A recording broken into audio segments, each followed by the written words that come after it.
තමුන්නාන්සලා හිතර ගන්න ඕන අපේ ජාතියේ නිදහස නම් ලැබිලා තියෙන්නේ. අපේ තත්ත්වයේ බොහොම අපේ ආසාවට වැඩිය අඩුයි. ඒකට මොකද මේ රට සාස්ත්‍රික රටක්. අපේ ඉන්න මිනිස්සු වාසනාවන්ත, ගුණවන්ත, වීරියවන්ත උදවිය. අවුරුදු 400 ගාණක් අපේ උරුමේ නැති වෙලා තිබුණාට මොකද?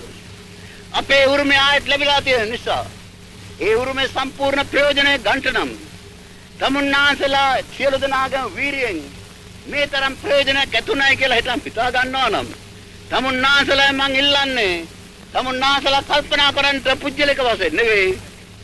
දැන් මං තමුන්නාන්සලාගෙන් ඉල්ලන්නේ වෙන එකක් නෙවෙයි.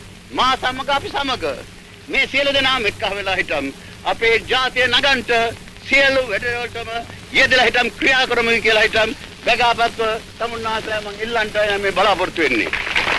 මැකී ගිය මහා පැරකුම්බා සෙවණැල්ල වෙනුවට කලකට පසු තවත් සෙවණැල්ලක් පහළ වුණා.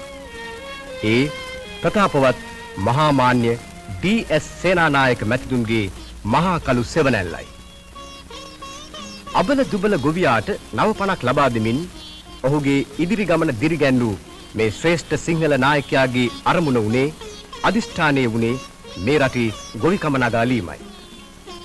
එතුමා ඒ වෙනුවෙන් වෙහෙසුණා. අප කැප වුණා.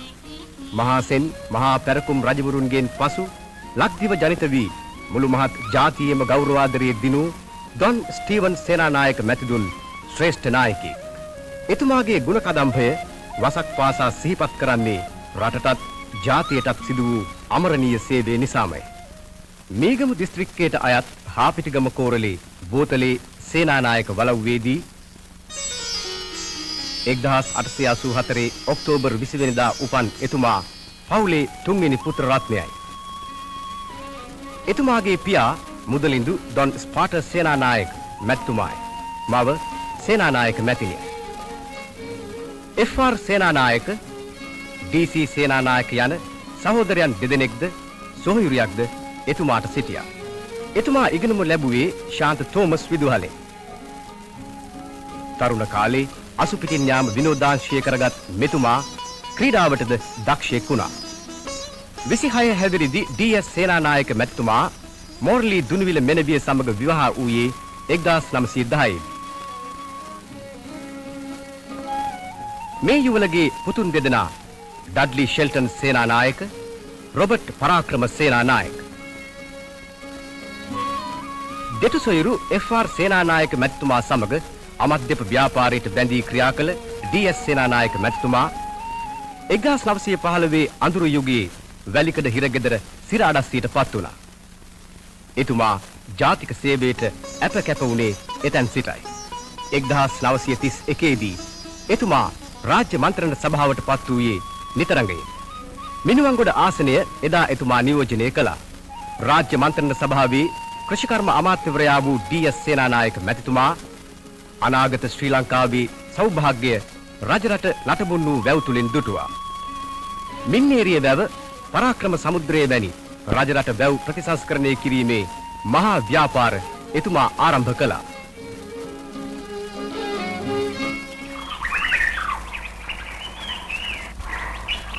මහා ගස් මුලින් ඉදිරී වැටුණා.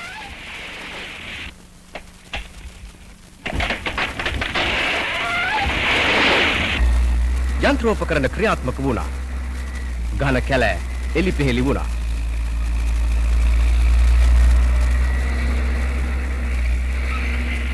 වන්නි වනාන්තරවල වනසතුන් පලවා හැරීමට මිනිස් සුළඟ වේගවත් වුණා. මහා පොළොව සශ්‍රීක වුණා.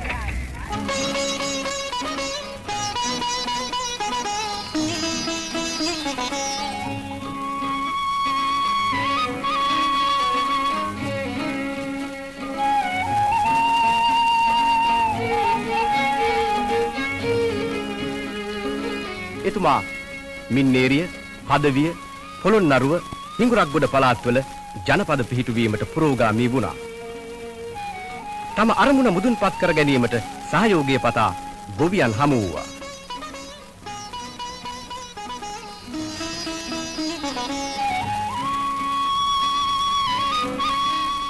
ලංකා ජාතික සංගමයෙන් ජාතික සටන ආරම්භ D S. Senanayake, sir Baron Jayatilaka, F R. Senanayake, E W. Perera, sir James Peiris, Francis de Soysa, Ponnambalam Arunachalam, D R. Wijewardena, S W R D. Bandaranaike, Dudley Senanayake, J R. Jayawardena.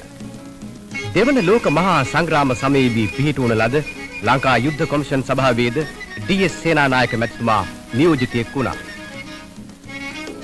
Lanka ජාතික සංගමයත් සමග ඉදිරිපත් වූ ඩී.එස්. සේනානායක මැතිතුමා යටත් විජිතවාදයෙන් ලංකාව නිදහස් කර ගැනීමට උද්ඝෝෂණය කරමින් එවකට පැවති සෝල්බරි කොමිෂමට කරුණු දක්වා සිටියා. සෝල්බරි කොමිෂමේ නිර්දේශ අනුව රට නිදහස් කර ගැනීමේ ගිවිසුමට එතුමා අත්සන් තැබුවා. එදා ශ්‍රීමත් ඔලිවර් ගුණතිලක මැතිතුමාද ගිවිසුම අත්සන් තැබීමේ උළෙලට සහභාගී වුණා. සෝල්බරි කොමිෂමේ ප්‍රතිඵලයක් වශයෙන් වයසින් අවුරුදු 21කට වැඩි ලාංකිකයන්ට සර්වජන ඡන්ද බලය හිමි වුණා.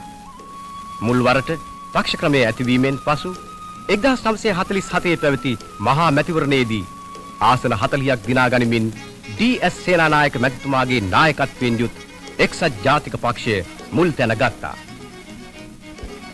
ලංකා සමසමාජ පක්ෂය, කොමියුනිස්ට් පක්ෂය, බෝල්ෂෙවික් ලෙනින්ස් පක්ෂය සහ ස්වාධීන අපේක්ෂකයන් ඇතුළු 53 දෙනෙකුගෙන් විපක්ෂයේ සෑදී තිබියදී ආසන 40ක් දිනාගෙන එක්සත් ජාතික පක්ෂ රජයක් පිහිටුවීමට පුළුවන්කම ලැබුණේ එතුමාගේ දූරදර්ශී ක්‍රියාමාර්ගය නිසායි. බලයට පත් වූ එක්සත් ජාතික පක්ෂ රජයේ අමාත්‍ය මණ්ඩලයේ ප්‍රථම මුදල් අමාත්‍යවරයා වූයේ ජේ.ආර්. ජයවර්ධන මැතිතුමායි.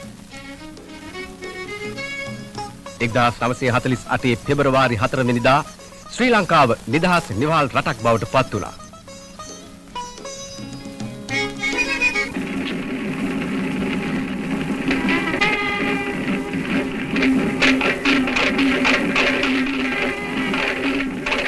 නිදහස් ශ්‍රී ලංකාවේ ප්‍රථම අග්‍රාමාත්‍ය වූයේ ඩී.එස්. සේනානායක මැතිතුමායි.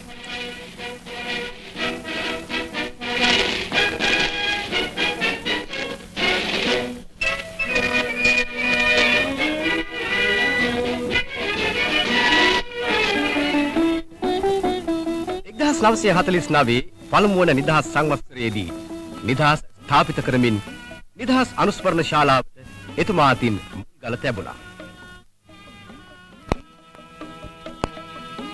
සාමාන්‍ය ජනතාව සමග මෙන්ම විවිධ ජන කොටස් සමගද එතුමා ඉතා කිට්ටුවෙන් ජීවත් වුණා. මහා සංඝරත්නයේ ආශිර්වාදයේද නිරන්තරයෙන්ම එතුමාට ලැබුණා. බුදු සමය කෙරෙහි විශේෂ අවධානය යොමු කළ එතුමා කැලණිය ඇතුළු ආගමික ස්ථාන නගා සිටුවීමට කටයුතු කළා.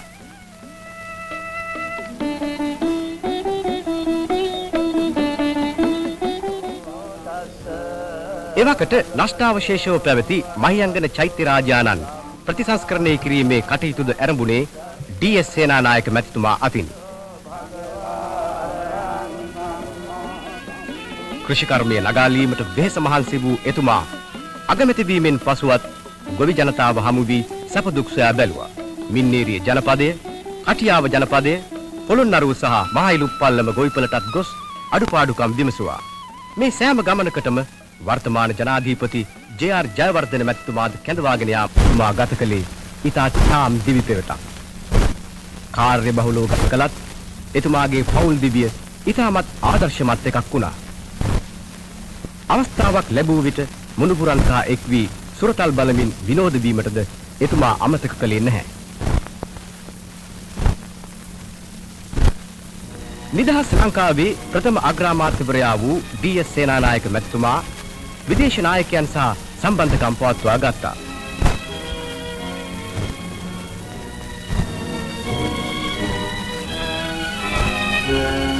ලන්ඩනයේ පැවති පොදු රාජ්‍ය මණ්ඩලීය අගමැතිවරුන්ගේ සම්මේලනයට සහභාගී වූ මෙතුමා 6 වෙනි ජෝර්ජ් මහරජතුමා, බ්‍රිතාන්‍ය අගමැති ක්ලෙමන්ට් ඇට්ලි, ඉන්දියා අගමැති ශ්‍රී ජවහර්ලාල් නේරු, ඕස්ට්‍රේලියානු අගමැති රොබර්ට් මෙන්සිස් මැතිතුමාත් හමු වුණා. මේ සෑම ගමනකටම වර්තමාන ජනාධිපති ජේ.ආර්. ජයවර්ධන මැතිතුමාද සහභාගී වුණා.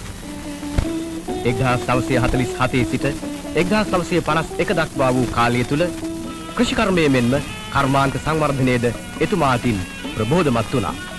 රත්මලානේ කාර්මික පුහුණුවීමේ මධ්‍යස්ථානයේද එතුමාගේ කාලයේ පිහිටුවන ලද්දා. සුඛිත මුදිත ජාතියක් බිහි කිරීමට වෙහෙසුණු එතුමා නිවාස යෝජනා ක්‍රමද ආරම්භ කළා. රටක ආර්ථික දියුණුව සඳහා විදුලි බලය අත්‍යවශ්‍යයි. එතුමා ආරම්භ කළ ලක්ෂපාල ජල විදුලි බල මධ්‍යස්ථානයෙන් රට ඒකාලෝකමත් වුණා. එවක ප්‍රවාහන සහ වැඩ ඇමති ලෙස කටයුතු කළේ සර් ජෝන් කොතලාවල මැතිතුමායි.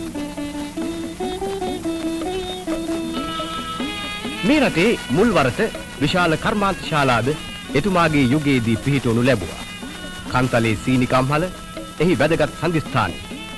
දේශීය වශයෙන් සීනි නිෂ්පාදනයේ නගාලීම එහි අරමුණ විය. එතෙක් මෙතෙක් විදේශීය රටවලින් ආනයනය කළ කඩදාසි පත්‍ර පවා මෙරට නිෂ්පාදනය කළ යුතුයයි තීරණය කළේද එතුමායි. ඒ අනුව වාලච්චනයේ කඩදාසි කම්හල බිහි වුණා. සිලෝන් TV තවත් මෙවැනිම